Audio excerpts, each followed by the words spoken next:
welcome back to my YouTube channel and Facebook page आपलोक सकलोके स्वागतम जानाइছোঁ মোৰ यूट्यूब चैनल और फेसबुक पेजले বৰ্তমান সময়ত উপস্থিত আছোঁ মই লখিমপুৰৰ লভলীনা বুঢ়াগোহাঁই ষ্টেডিয়ামৰ কাষত আৰু এই ষ্টেডিয়ামটো ওপেনিং কৰিব আমাৰ সকলোৰে পৰিচিত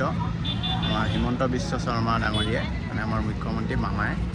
আৰু কণ্টেক্ট পিছতে ইয়াত আহিব মামা আৰু এইটো উন্মোচন কৰিব আৰু মানুহে ইয়াত লাইন চাওক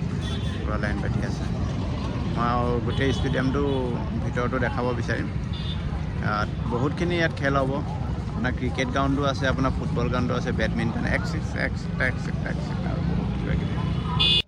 আৰু এয়া বাহিৰৰ পৰিৱেশটো অকণমান আপোনালোকক দেখাই দিছোঁ বৰ ধুনীয়া গেট বনাইছে দুখনীয়া চাই লওক আৰু এয়া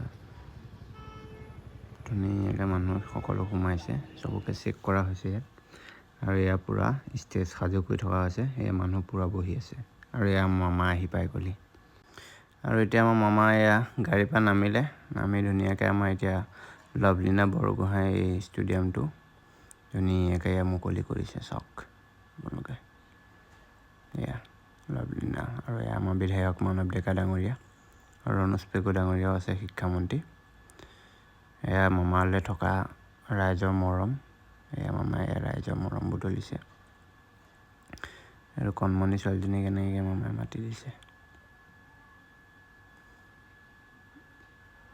যিমান যি হ'লেও বেয়া হওক বা ভাল হওক মামালে থকা মৰমটো বেলেগ ৰাইজৰ চক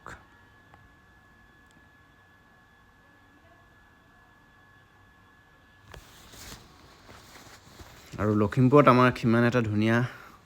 উপহাৰ দিয়াৰ কাৰণে ডক্টৰ হিমন্ত বিশ্ব শৰ্মা ডাঙৰীয়াক আমি আমাৰ ফালৰ পৰা বহুত বহুত ধন্যবাদ জনাইছোঁ আৰু এয়া তাত থকা যি লাইটৰ ব্যৱস্থা আছে সেয়া লাইটৰ মামাই উন্মোচন কৰি দিলে আৰু এয়া লভলীনা বৰগোহাঁই বাইদেউ অলপ পৰিদৰ্শন কৰিছে আৰু ষ্টেজটো আৰু এতিয়া আপোনালোকক মই দেখাই দিছোঁ গোটেই ষ্টেডিয়ামটো সম্পূৰ্ণকৈ আপোনালোকে চাই লওক